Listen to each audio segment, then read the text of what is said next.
residence. The lady of the house speaking. Welcome to WatchMojo UK, and today we're looking at the all-time greatest moments from the classic sitcom Keeping Up Appearances. Well, you went past number 23 too fast. Far too fast. She had no opportunity to see my hat. Before we begin, we publish new content every day, so be sure to subscribe to our channel and ring the bell to get notified about our latest videos. Number 10. Luxury Barbecue. I want this evening to be elegant and memorable. Don't do that! I have a feeling it is going to be memorable.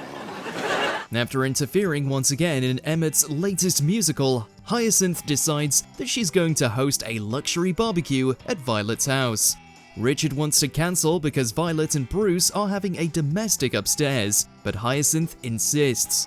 She devises a party game that involves assembled guests all singing loudly to drown out the row, though they're less than thrilled. Why'd you go that funny colour? I think I've stood life with you. There's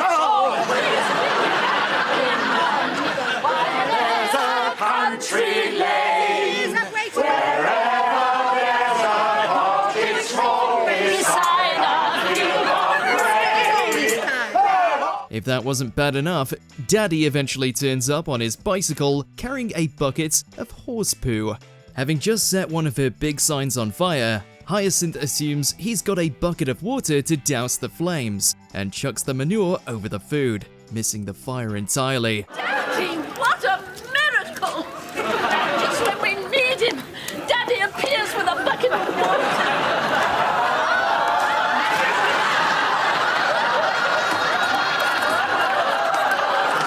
Number 9. The Toy Department. Daddy? What's wrong with Daddy? A mixture of expensive taste and second childhood. Daddy's going on another adventure in this episode, disappearing from Onslow and Daisy's house and getting himself locked up in the toy department of the local branch of Debenhams. Where's Daddy now? Still in the toy department. They're keeping him as security.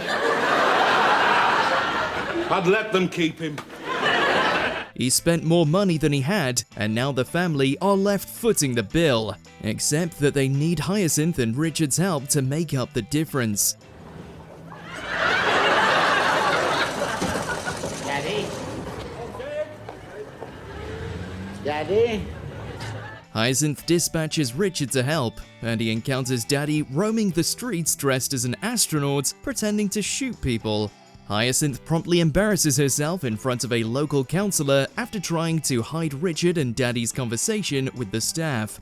Daddy ends up chasing a young woman around like the dirty old man he is, until they finally get him back in the car. Now where's Daddy? I thought you had. Oh!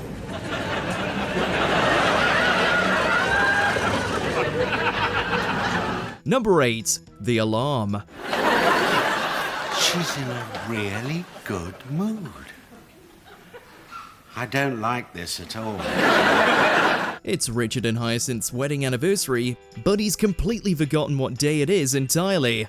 She doesn't realize this, of course. She convinces herself that he's playing dumb and is planning something big, and he twigs with just enough time to announce that he's purchasing a new burglar alarm, and that's her present. Because of all these burglaries, I've decided to have security installed for you. She's over the moon, but Richard begins to suffer even more than usual under Hyacinth's tyranny. 9, 2... Oh my God, what was the year? What year did we get married? I've only got seconds to think. Oh, she'll kill me! After joining Emmet for a drink down the local, Richard stumbles home and trips the alarm, only to be thwarted when it turns out that Hyacinth has set the date of their wedding anniversary as the code. Mishap Bucket! You've forgotten the date of our wedding! Number 7. The Cruise. I bet even your Hyacinth would be hard pushed to find a mark. In this Christmas special, Richard and Hyacinth book an upmarket cruise on HMS Queen Elizabeth II. They end up missing the ship and having to fly to Denmark to board it there, only to discover, to Hyacinth's horror, that Onslow and Daisy are also here because they won the trip in a competition.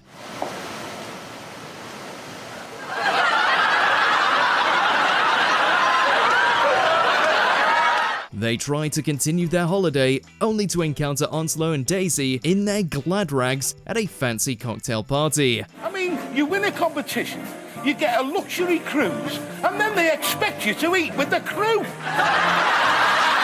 At the end of the night, the lucky winners are enjoying a dance together while Hyacinth stews, finally learning that they're not stowaways after all.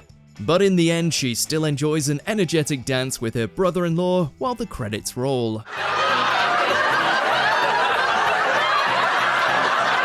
Number 6. The Major makes his move. Oh, there she is, the minx. Honey, Major! Gad, she's attractive in a weird sort of way. Much to Richard's chagrin, the Bouquets are heading for a posh golf weekend at a nearby hotel. They're there as guests of their neighbor Major Smith, who has a long-standing fixation on Hyacinth that, prior to this episode, she seems largely oblivious to. Alone at last. What are you doing, Major? David, can't tell. Now, Major. The Major sends Richard off with one of his top friends and goes after Hyacinth, persuading her to go on a drive with him so that she can avoid her malingering siblings. When they're all alone, save for some horses, he finally attempts his seduction. Really, you must stop, Major. If my Sheridan were here, he'd be appalled.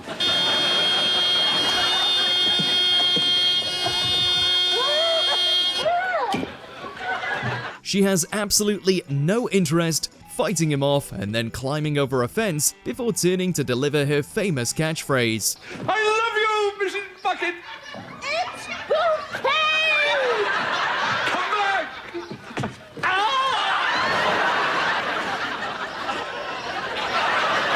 Number 5. Emmet versus the roof. There. Oh, doesn't it look cosy? And small. The Bouquets have bought a ludicrously small summer flat in the loft of a big country house, though she, of course, insists that it isn't small, it's bijou. Could you make yourself a little smaller, Richard? Look, I do believe that you're expanding deliberately. After she and Richard spend most of their getaway banging their heads, Emmet and Elizabeth eventually join for some cucumber sandwiches, and things go from bad to worse. Elizabeth accidentally spills her cold lemonade on Emmet, and he stands up so quickly that he puts his head through the ceiling.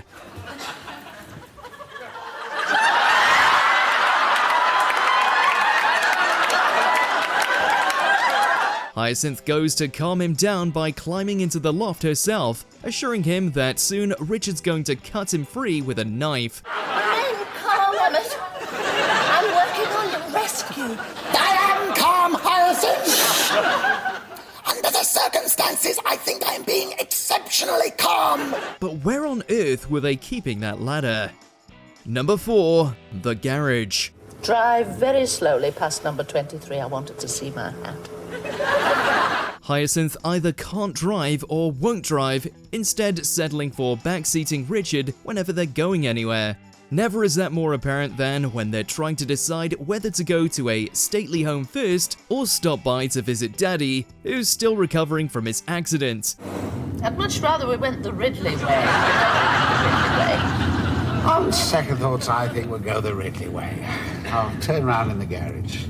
Though she likes to pretend she's above telling anybody what to do, she orders Richard to turn around multiple times because she can't decide whether to visit Daddy before or after their outing. You know, I really ought to visit Daddy first. Turn left for Daddy. On reflection, I think it'd be better to go and see Daddy on the way back. Turning round. Over and over again, they turn, much to the annoyance of the garage owner who thinks they're customers. Like all the other characters in the show, we have to wonder why on earth Richard puts up with her.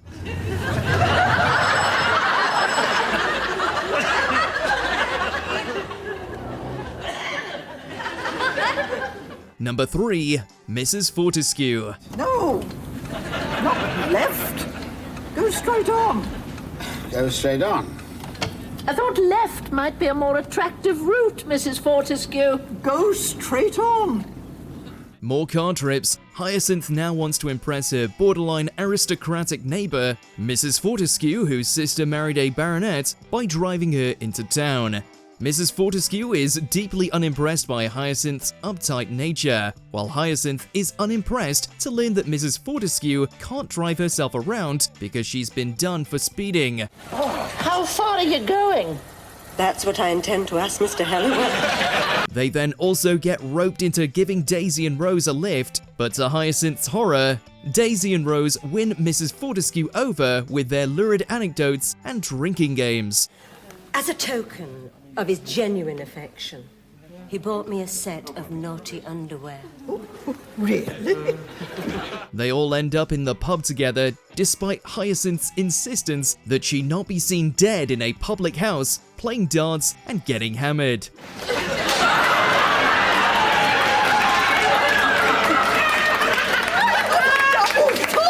Number 2. The yacht. My husband needs to be kitted out for our yacht. I'm not sure we have anything suitable in stock. More antics on the high seas. Hyacinth has now persuaded Richard to buy a yacht that turns out to be little more than a tugboat. After fussing for most of the episode about getting Richard the appropriate nautical-themed clothes, they arrive at the Mariner and discover that the big fancy yacht they thought they were getting is the wrong one, and they're in this grotty one. Richard, raise yourself! That's what I'm trying to do. Well, try a bit harder! She tries to make the best of it, ordering Richard to drive the boat despite him having no idea how. And you know it's only a matter of time before one of them falls into the water.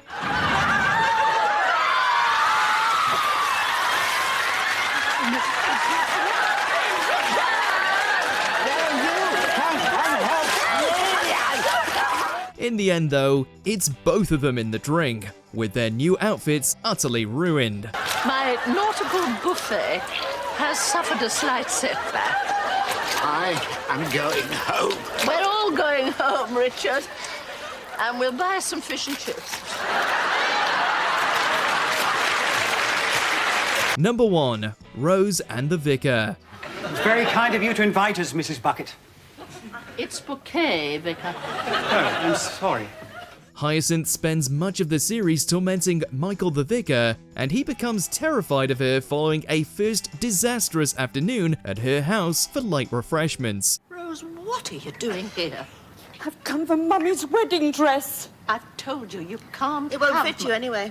It'll do to be buried in. As usual, Hyacinth spends most of the episode trying to keep her family from meeting her more refined neighbors, which isn't easy because they're trying to get her help rescuing Daddy from his supposed kidnappers. He's very young. You never said he was young. Oh, it's very wicked of you, Hyacinth, keeping him all to yourself. Finally, Rose arrives, announcing that Daddy is fine, but that she's planning her funeral, only to set her sights on the handsome Vicar.